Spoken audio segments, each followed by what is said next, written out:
What if the United States had bought Greenland in 1867, turning a frozen wasteland into a cornerstone of American power? Picture this: the stars and stripes waving over icy shores, a nation stretching from the sun-soaked Pacific to the frostbitten Arctic. It's a wild, almost unthinkable image. America not just as a continental giant, but as a polar empire. Yet this isn't pure fantasy. It's a what-if that teeters on the edge of history, tantalizingly close to reality. Welcome to our channel, where we rewrite the past to rethink the present. Alternative history isn't about random guesses or fairy tales. It's about stepping onto the roads not taken, peering down their shadowy turns, and discovering what they reveal about the world we know today. And this journey, it's one you'll wish you'd taken sooner. Let's rewind to 1867. America has just bought Alaska from Russia for $7.2 million. A steal mocked as Seward's folly until its riches silenced the skeptics. But what if that was just the beginning? What if the United States had kept going, reaching across the Atlantic to snap up Greenland too? Imagine it, a single deal, a few signatures on parchment, and suddenly the scales of global power tip. Could this one bold move have shifted the fates of empires? Might it have changed the outcomes of wars we've memorized in textbooks? First World War, Second World War, turning victors into losers and borders into battlegrounds? The stakes are massive, and we're only scratching the surface. History gives us the starting point. William Seward, the visionary Secretary of State who orchestrated the Alaska Purchase, wasn't done dreaming. His gaze stretched beyond Russia's frontier to Greenland, a rugged, ice-clad jewel owned by Denmark. In our timeline, Denmark said no, and Seward's ambition stayed a footnote. But what if they'd said yes? What if, for a handful of millions, Greenland had become American soil? Stick with me as we cross into that alternate world, a place where the United States commands the Arctic, where the ripples of that choice crash through the 19th century and beyond, reshaping geopolitics, trade, and maybe even the modern day in ways that'll leave you stunned.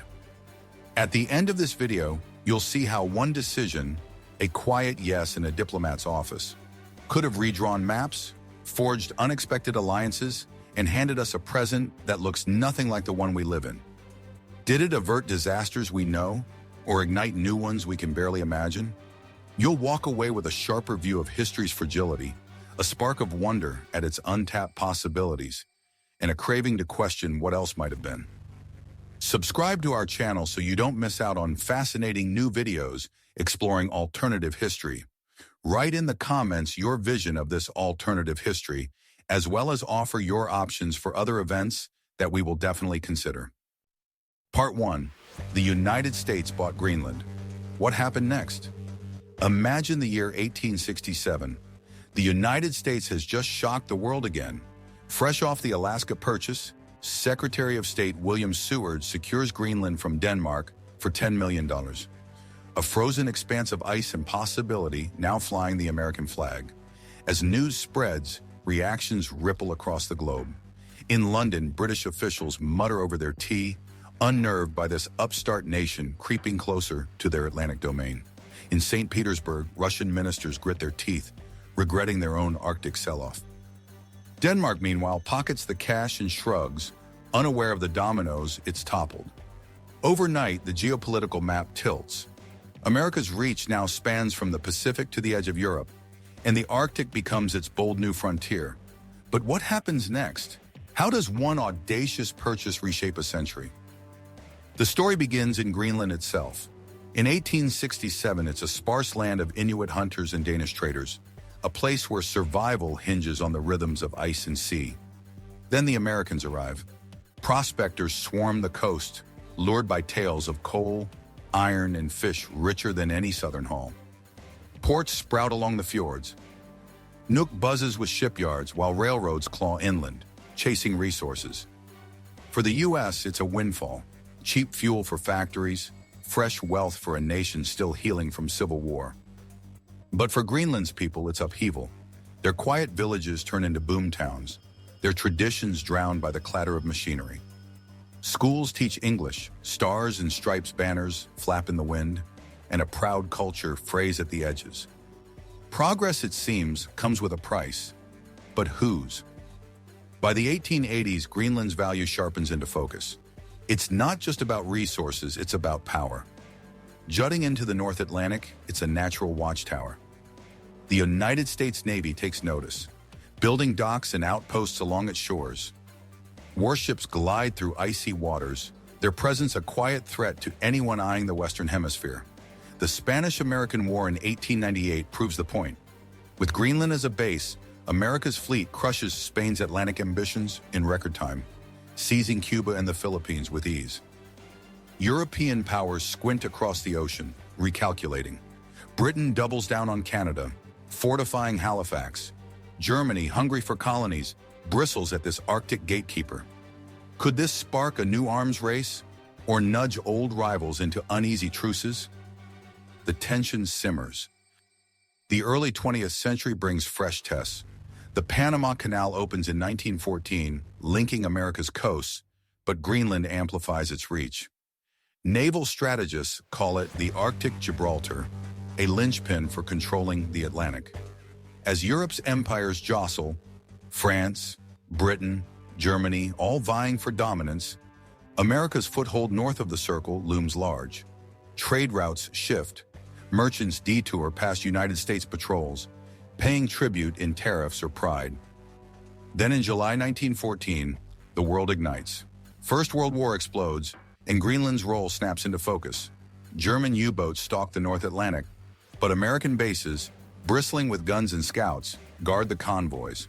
Supplies reach Britain and France unbroken, while the Kaiser's submarines limp home battered. Does this tip the scales, ending the stalemate sooner? Or does it paint a target on America, pulling it into the war before 1917?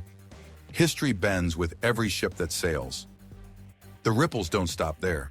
As the 20th century rolls on, Greenland's shadow grows. By Second World War, its bases are vital, choking Nazi U-boats, securing Allied lifelines. But something bigger brews, a twist no one saw coming. What could it be? A secret weapon forged in the ice?